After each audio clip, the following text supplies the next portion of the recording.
Welcome to Wellbeing Wednesdays with Harbinder Narula. As per the figures published online, more than 100,000 people have been let go of their jobs in 2022. Now, this is not just the turmoil for those who have been laid off, this also impacts the mental health of the workforce that has been retained.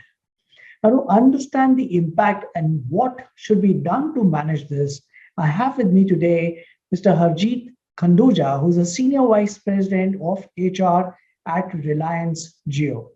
Welcome, Harjeet, to Wellbeing Wednesdays with Harbinder Narula. Thank you, Harjeet, for joining us on Wellbeing Wednesdays with Harbinder Narula.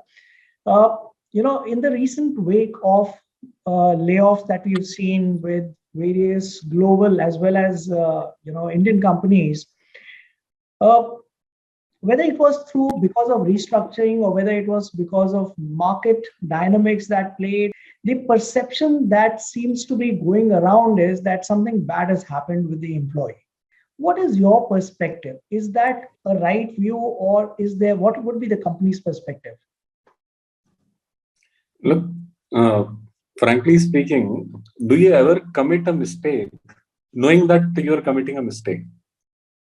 Nobody does that, and nobody wants to do that. Uh, what happens is, like one of my friend was changing his home decor.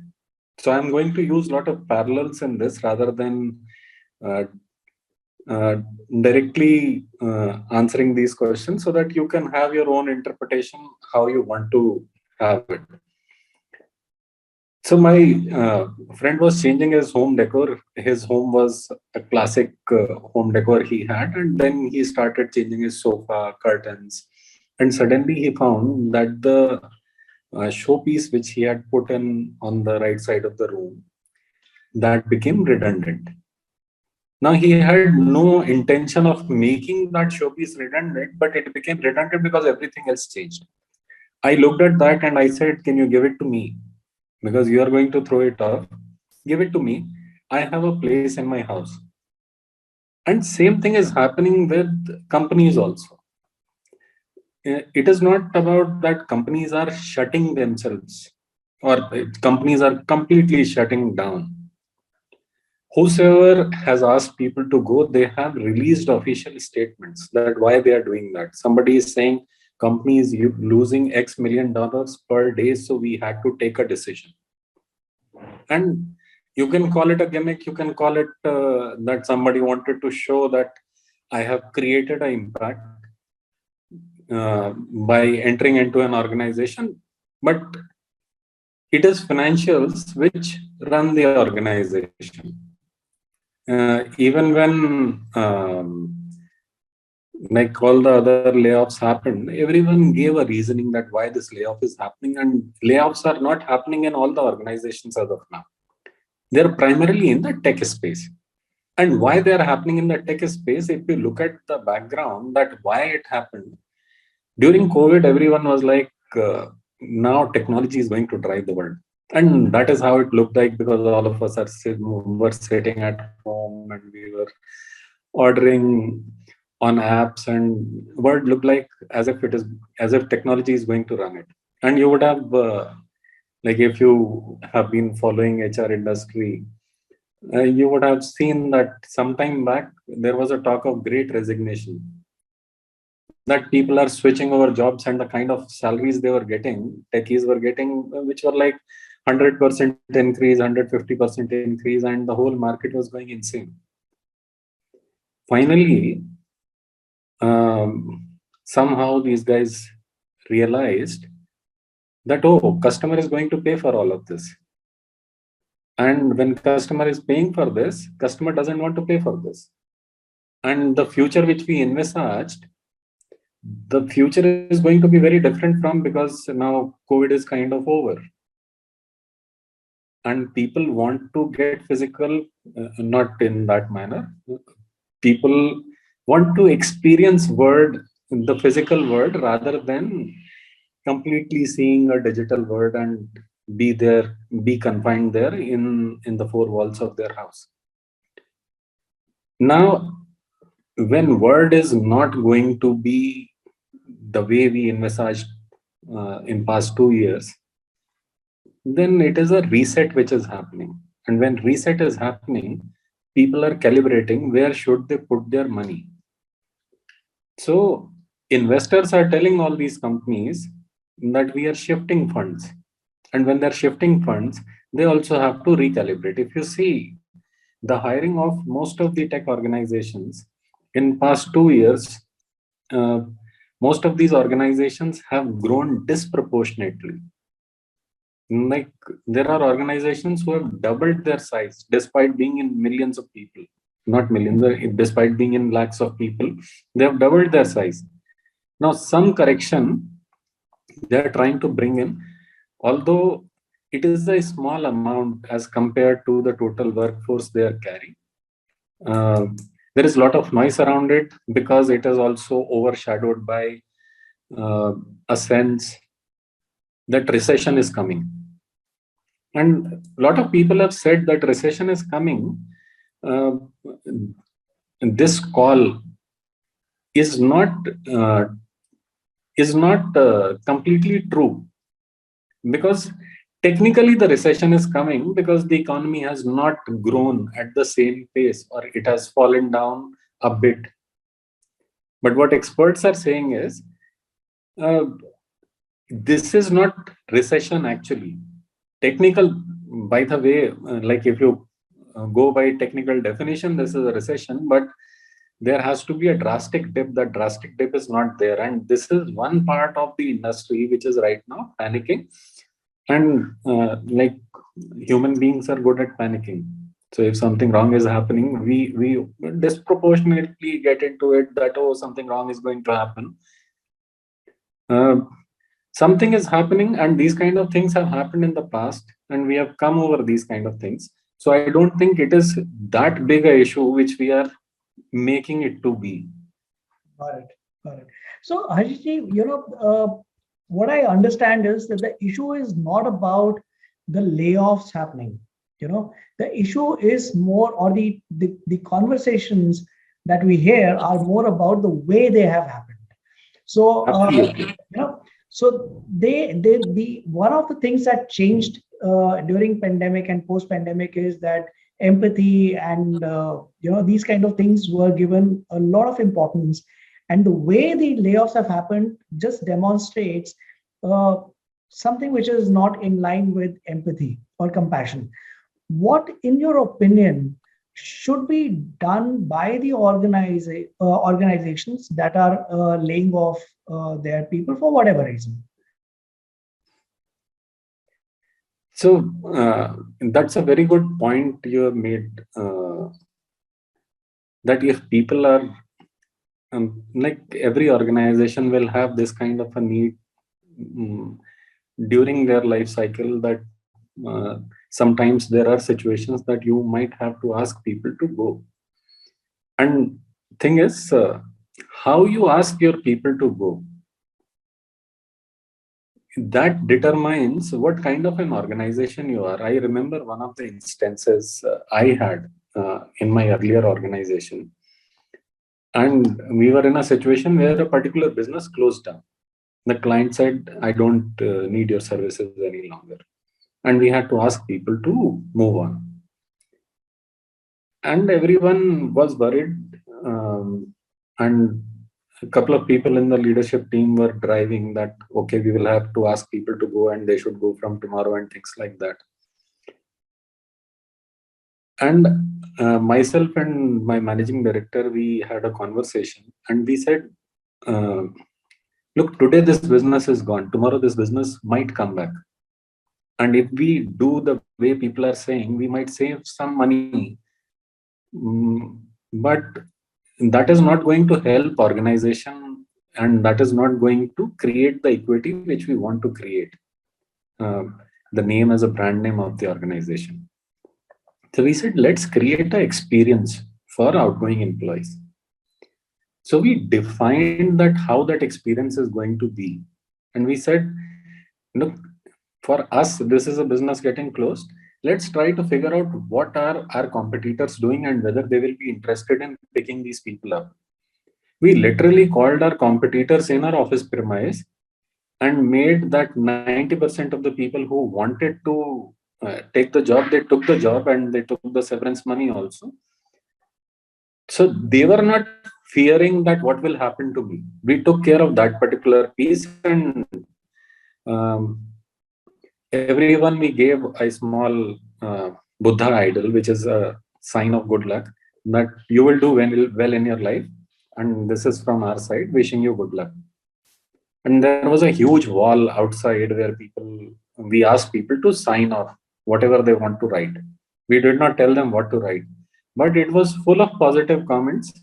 And more importantly, we were not having a heavy heart that, oh, we have asked people to move on and what these people are going to do.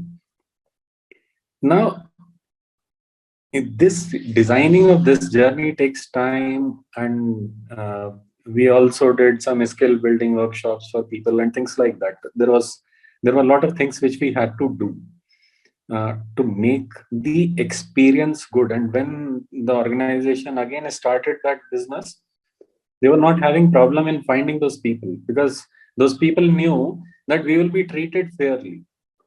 And that fairness, and like you talked about empathy, that empathy and fairness is something which is valued by employees more than anyone. So many a times what we do is we think of, okay, if my business is not doing good, uh, then I have to do some layoffs and I have to manage my cost. So you do that, but at the same time, one is you take care of law, that what is law saying. If law is saying you have to pay this much, you have to pay that much. Second is a moral obligation, that you being a true citizen of the society, how you deal with it. And third, if you bring a brand angle to it, that how it is going to be viewed in terms of my brand value, and can I create an experience for outgoing employees, then it changes that this is your employer brand going to look like. It changes the whole dynamics of the process.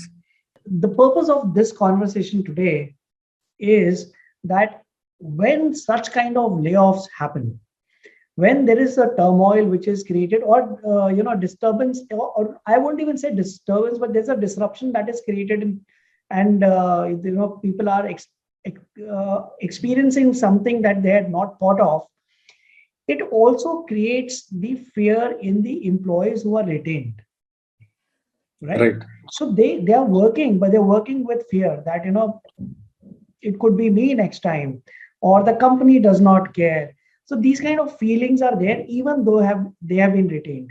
Now what should the company be doing to make them comfortable, because these kind of thought processes would definitely be lowering the productivity of the employee as well. So now this is going to be a controversial response, because there are some companies which like they have done the restructuring, or they have looked at the whole piece, and after that they are sorted, that okay, this much is my revenue margin, and I have whatever layoffs I had to do. Now I am in a place where I'm comfortable, I can move forward from here. So your communication at that point in time to your existing employees, many of the employers make that mistake of communicating to the people who are leaving, and uh, as an oversight leave the people who are there within the organization. A separate deck, by the meaning of deck, I am saying the separate chain of communication has to be prepared for the existing employees, that what was the decision, why this was taken, and whether this is sorted or this is not sorted. And if you communicate that, now one is, if you're honestly communicating that, uh, and that is one piece. Second is, the other person is going to hear you out, and that person is going to judge whether you are speaking the truth or not, and that only future can tell. So what happens is, this trust deficit actually creates those issues of insecurity and productivity going down and things like that. Here, the most critical part of the organization, which is invisible, that is your managers. Do your managers really believe that we are done and dusted? So, by sending email or by sending video messages, that is not how communication works. You have to sit with your leadership team, have a communication, clarify their doubts, and if anyone has iota of a doubt, make sure that you are clearing that doubt off or making that person move out of. You don't need negativity in that group. So once as that is done, try to conduct similar kind of uh, focus group discussions with people. Tell them this is what it was, because whatever you say, people are going to check with their manager, is this true or not? And if the manager says, was take care of yourself, so whatever communication you are making actually doesn't hold good. So your chain of command, you have to make sure that your chain of command is strengthened and your managers are speaking the same language. If you have covered that, then chances of people in your organization panicking are much, much lesser. And look how this trust deficit comes. This trust deficit comes because instead of telling your employees, you first tell the outside world. And people, instead of getting to know from their manager or from the organization, they get to know from outside. So any which ways they are not trusting that this organization is going to tell us anything. That is where the trust deficit starts, because we try to act fast, we try to act in a knee-jerk reaction. If we can take a pause, plan it properly, and then execute it. I am not saying that put a 5-year plan for that. But even if you take 2 days to plan it properly and execute it properly, then chances of backlashes. There are organizations who have done, say, layoffs much bigger than these, and they have never come in news because they manage the whole process in a proper manner. Harjeet, this is a very beautiful point that you brought up, because what happened is that there was a platform that actually was banned in India, you know, and they had no option but to shut down the company. But they, instead of laying off people immediately, they planned it. I mean, they kept people on board for about 6 to 8 months. They've helped them get jobs. Like you shared the experience of what you did in the organization that you were working with. You know, so in my opinion, these kind of gestures demonstrate the true empathy, and to ensure the employees are not penalized for something that was not because of them. And even the company, they understand that the company is going through a challenge, but they the message that went to them was that, we truly cared for you. Unfortunately, this we are forced to do this. What are similar actions that you feel that the organizations can show to demonstrate that they really cared for their people, and it was not just beautiful messages on placards put on the notice boards? Uh, like when the pandemic started, so there were organizations who changed their way of working, and they were able to retain their employees, and there was the panic was lesser. And there were organizations which were too physical in nature, especially the restaurants and hotel chains which were there. Initially they were not able to figure out what to do, so some of them uh, actually fired people, did not pay their wages, and they said you are on your own. And some of them actually talked to them, look, this is what our situation is, and whenever situation improves, you can come back and join us. If you want, I will write on a letter, and you can come and you can claim that money at that point in time, and you will get your job back also. Both are doing the same thing, but the approach is different. If you see right now also, these layoffs are happening. If you go through their package, and it is all available on internet, What is that employee is going to be worried about? Employee is going to be worried about, okay, I don't have a job. Uh, what will I do? You say, okay, we will pay you X months of salary or X weeks of salary plus whatever years you have worked with us. For those many years, 1 week salary or 2 week salary for each year worked, something like that. So immediately you are not going to have a cash crunch. Second is the person is worried about is, oh, what will happen to my healthcare? So most of these organizations are putting that, okay, your healthcare cover is going to be there for 6 months, 1 year. So you don't have to worry about that expense also. Then third thing, which most of the companies are doing is they are saying that we will provide you career services. Now, career services doesn't essentially mean that we will get you a job. It means you prepare a resume, and if you don't know how to prepare a resume, somebody is going to be there who is going to help you with the resume. If you need any kind of counseling for interviews or any kind of career counseling, that which area jobs are there and where you can apply and things like that. So we will help you out with those kind of things. Now, these are gestures. And if you really care, you will actually figure out how to create an experience for the people who are moving out and what are the things which are mattering to them. So whatever is important for employee, if you are taking care of that and you are saying that in future, if a vacancy comes with us, we would like to have you back because we are not sending you away because of a performance issue. We are sending you away because we don't have a job and we are doing this for our survival. Moment you explain this to individuals, despite their agony, despite their anger, they will understand.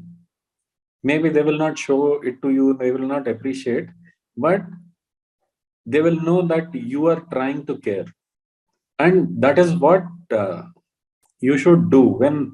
Look, when someone loses someone near or dear in the family, then you can't expect that person to be fully sane. At that point in time, how do you deal with that person? How do you treat that person? You don't treat that person rationally, you treat that person emotionally. That is something which is required.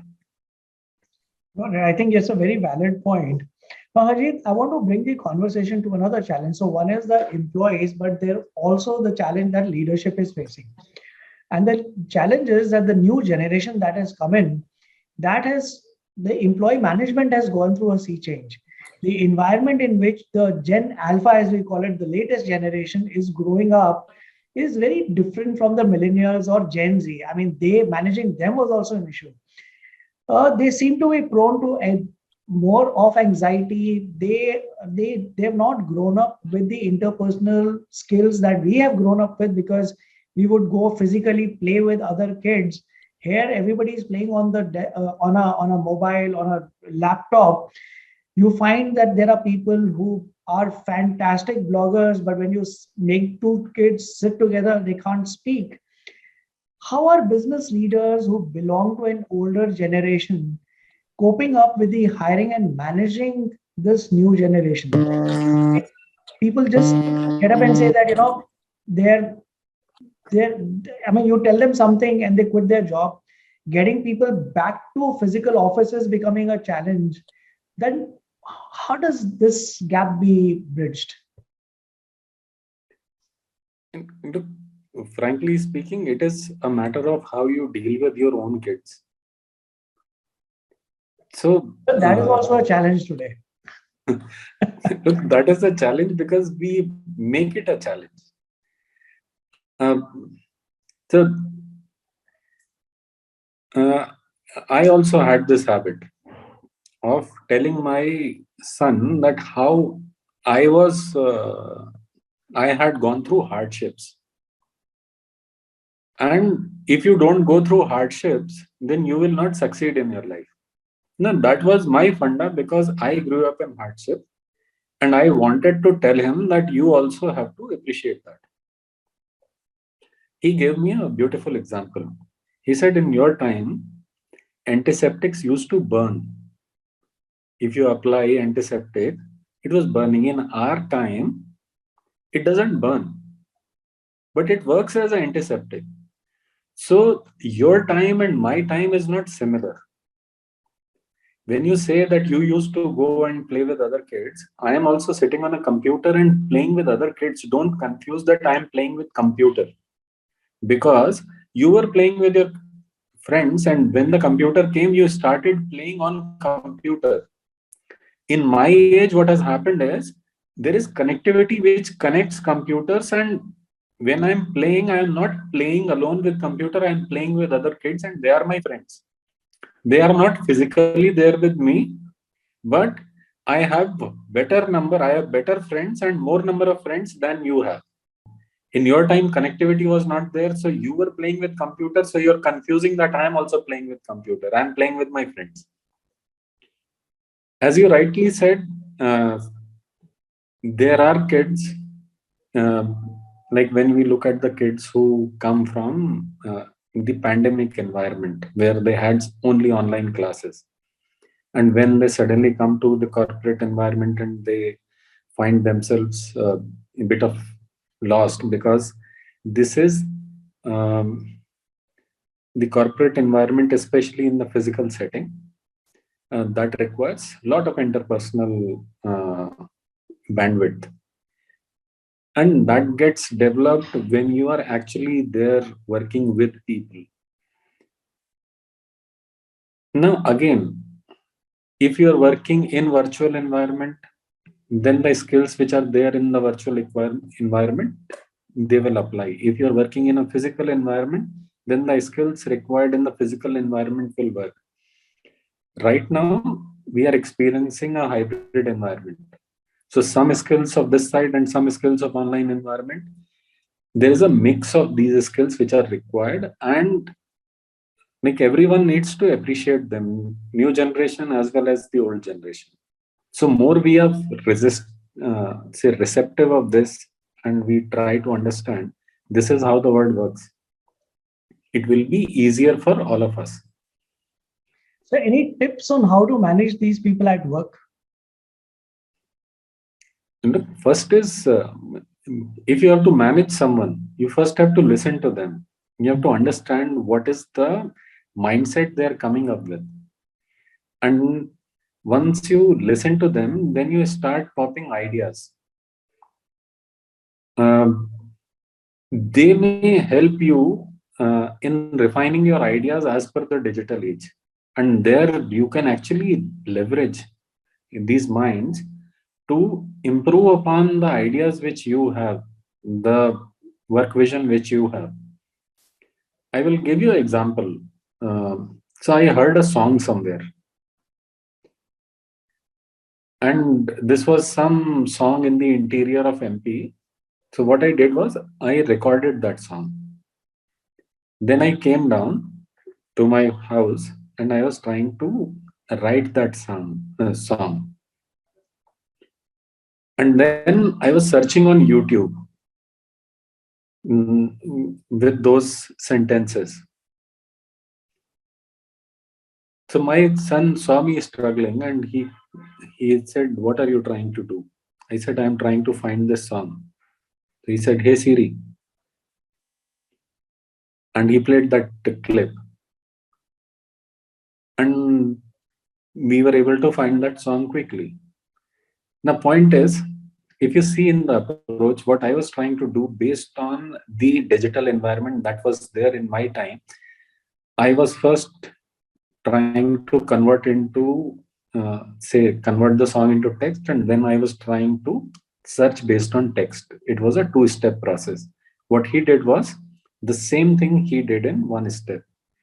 That is the beauty of this generation. Now, if you appreciate, if you tell them problems rather than guiding them step by step, then chances of your success are much higher. Because so instead of instructing them, tell them what the problem is and what is the problem you are trying to solve. And moment you start doing that, you will suddenly find that the productivity of your team increases, because they are much better at problem solving in the digital world. I think it's a very valid point that to be able to leverage this young workforce, we need to change our thought process and be more open to accept the newer ways of working. Now, in this new environment where there's a young workforce, because I see young people working all around me, and when they see this environment where layoffs are happening and people are losing their jobs unannounced suddenly out of the blue. I mean, they may be financially compensated, and but it's coming out of the blue, something which was unexpected. How can an organization build culture of belongingness in this new environment? Belongingness is a basic need of human beings. So you go through Maslow hierarchy. You want a psychological safety. You want physiological that money to survive, and then you have safety needs, psychological safety needs. So that psychological safety needs actually come with belongingness, and then you get into that esteem framework. So everyone needs to belong. Like most of the people, if you see, they start their introduction is I am so and so, and I am working with this organization. That is what their introduction is, because they belong in that organization. Go to LinkedIn, you will rarely find a person who has not written the organization name in the self identity. So people want to belong. If somebody is ashamed of his or her company, then the person will, instead of saying I am so and so from the company, the person say I am so and so, I work with this industry. So there you get a sense that okay, there is a problem of belongingness with this with this organization, because the person is not proud to say that I am part of this organization. Now, how pride comes, or how people start trusting these organizations. The fundamental is, again, it it gets built on three basic premises. One is you say strategic trust.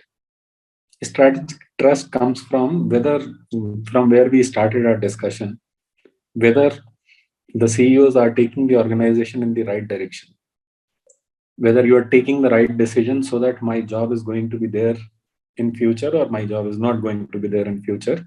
So how their actions are, whether company is moving in the right direction. Second is organizational trust. Do you treat me fairly? You're giving promotion to someone else, not me, or everything is same. So, or is there a method for giving salary increments? Is there a method of, if I complain, does somebody act on it?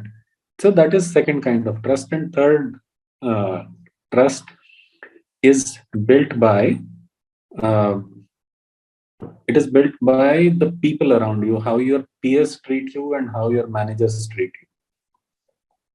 So if you have too many harisadus in your team, then whatever, whether company is going in the right direction and whether organization policies are okay, people will still be dissatisfied.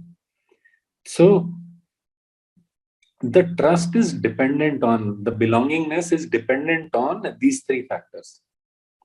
Any of these three go for a toss, the belongingness gets impacted.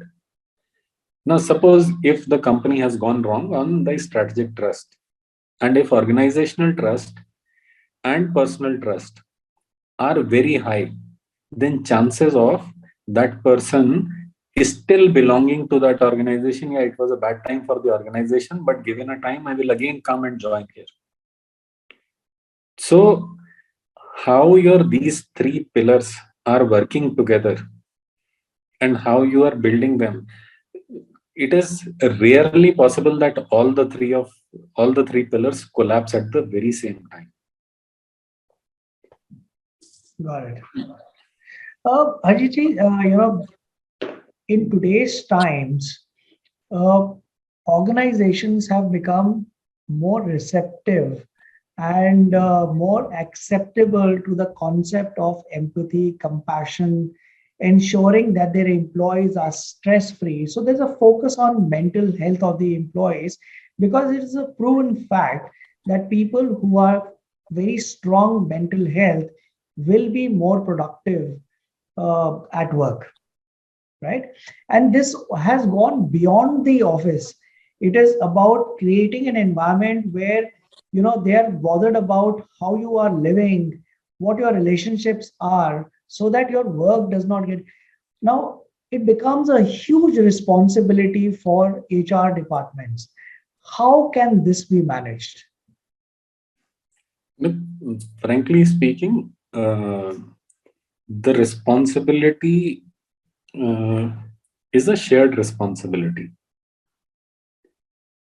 Uh, like you said, mental health earlier, there was nothing called mental health. Nobody used to care about mental health. Everything was physical health. Why physical health? Because work used to be physical. You have to come on the assembly line and you have to assemble so many vehicles. And for that, you have to be physically fit and you have to go to the doctor, and doctor has to write that you are physically fit.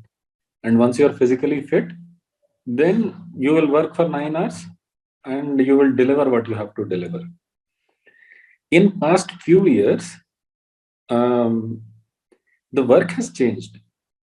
One of my ER guys once told me, he said, if we take away all the laptops from the people, then what will they do the whole day? Because these people come, sit on the laptop, and that's what their whole day is.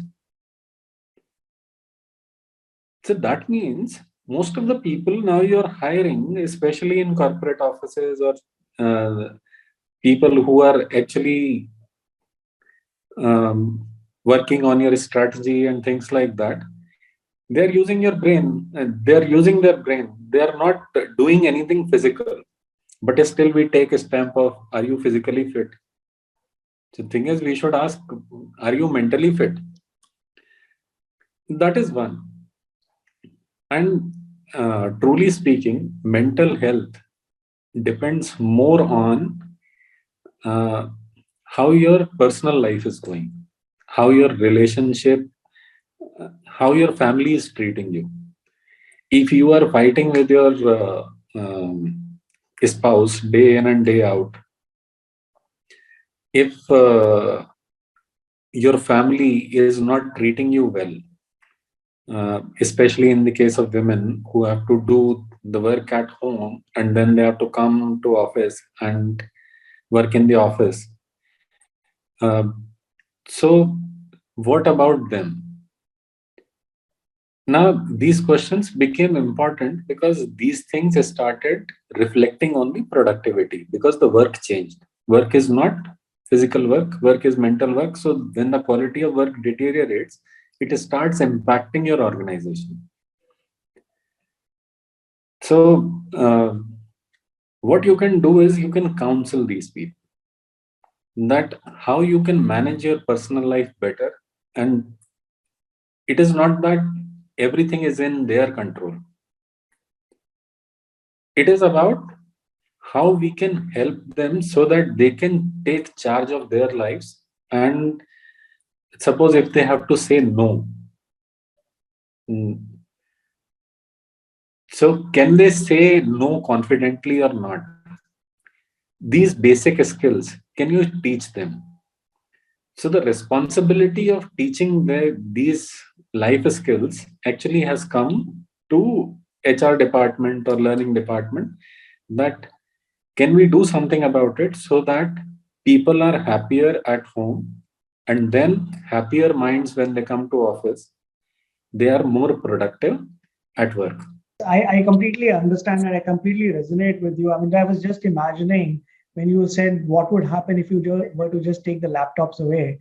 So, I mean, how, it just brings in the point that how work from home is actually allowing people to still be productive, mentally be there, even when physically they're not present. Now, one more question, Ajit ji, related to layoffs. And you use the word that, sometimes people know about the layoffs that are going to happen from the media or from other people, but not from their employer, not from their bosses. But there are also a lot of rumors that happen. When we are talking of the industries going through these tough times, etc. And these rumors bring down the productivity of an employee because they have become anxious. How does HR deal with such rumors to manage their teams?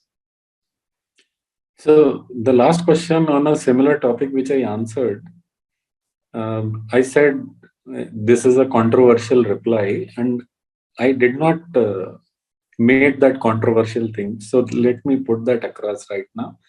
Many a times, organizations know that this is not the last layoff, so they announce that we are cutting this down, and there is going to be more.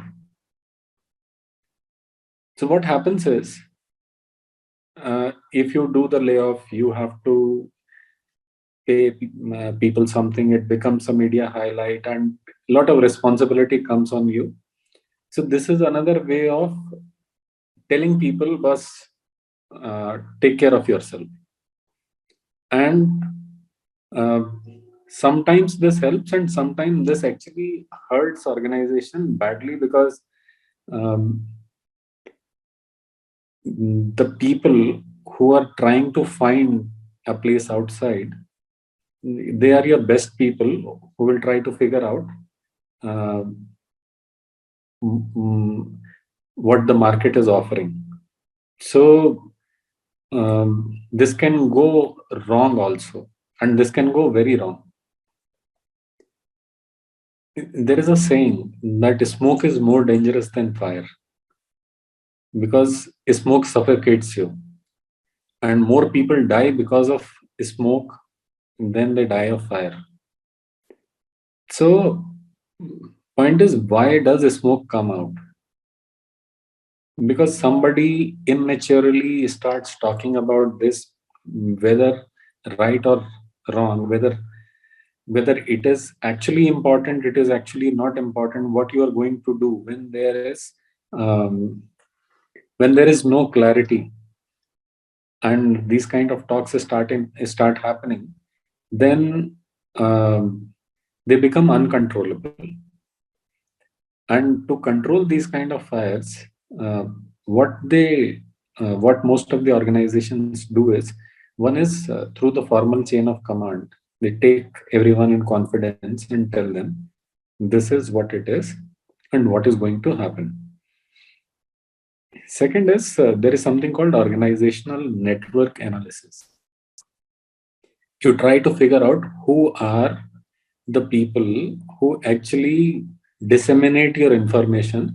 They are not holding uh, the positions in your organization, like the formal designated communication positions in your organization, but they are the people who actually disseminate the information in the organization. You map those people, and then you communicate through those people. This program has a fancy name also. You call them champions, or you call them uh, like uh, these are brand ambassadors and things like that. There are so many names for the people. So you actually bring them in, you tell them what the story is, and if they are convinced, then they go and talk about what the real story is. There are going to be some people who are any which way is going to talk negative, but you don't have to follow negativity. You have to make sure that the truth which you are trying to propagate, that comes in light and everyone is able to see that properly. So that way you can douse a lot many fires, until unless you yourself have an intention of creating a fire. When people are laid off, the first thing that happens is that their confidence gets crushed. You know, Right. they feel that there's something wrong with them. They've been penalized for the because they may not have been performing So there the monkey mind starts working, and this lowering of confidence leads or may lead to self doubt, and which may lead to anxiety of whether they will be employable or not, depression, and then what will people think, because whether we like it or not, we are living in a society where it is still a taboo to tell the world that मेरे को नौकरी से निकाल दिया है, right? On the Because people have taken pride कि मैं तो छोड़ के I have taken a better job. So the extreme opposite is कि I've been laid off. Now, what is your some tips that you can share as to what people who get laid off should be doing to get back, stand up again, and not succumb to pressures that we have just spoken of? So I will give you two examples. I've seen this happening with two of my close friends and how they dealt with it. And that will give you good insights in terms of what people should be doing. So like you said, most of the people get into that trap of that I have been asked to go, there is something wrong with me. So one is you have to shift the blame on the organization that nothing is wrong with me. These people have asked me to go because they were shutting down the division. Or like if you see most of the layoffs which have happened, they have happened in that the entire team has gone. So there is nothing like that I am the bad performer. So here, this has nothing to do with performance. You have to keep that in your mind. I saw one of my friend, he went to one of the customers of his company and said that customer, I have worked on your project. Don't worry about my salary. You give me a job, I will work on that job, and I can guarantee you that I will work on that job for 6 months at least. And after that, if you find my work okay and you are okay with me, and then we can call what you want to do with me. So he pursued it so well that he actually got that job. What most of the people do is they get into these ego traps that I will not go in a lesser amount salary job and things like that. After 4 months, he got an opportunity which was good enough. So he said, thank you for supporting me. I would like to make a move. Otherwise, I will not get this opportunity. So can you release me? And then there was a mutual agreement and he moved on. So that was also one way of dealing with the whole thing. One is the person has taken money from there and made sure that the time for finding a new job is elongated. Now I have 6 months, I have a job at hand. I can work on that job at the same time instead of making a quick decision of joining anywhere or everywhere. I will properly find a job which suits my requirement, and there is a stopgap which I have arranged for. There was a second person whom I saw. He was also laid off, and when he was laid off, I was in tension. What will he do?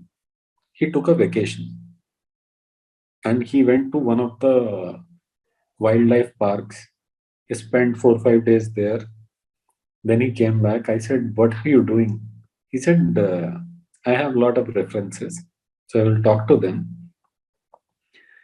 And why do you think that I will not get a job?" And I was like, "Market scenario is bad." So he said, "No.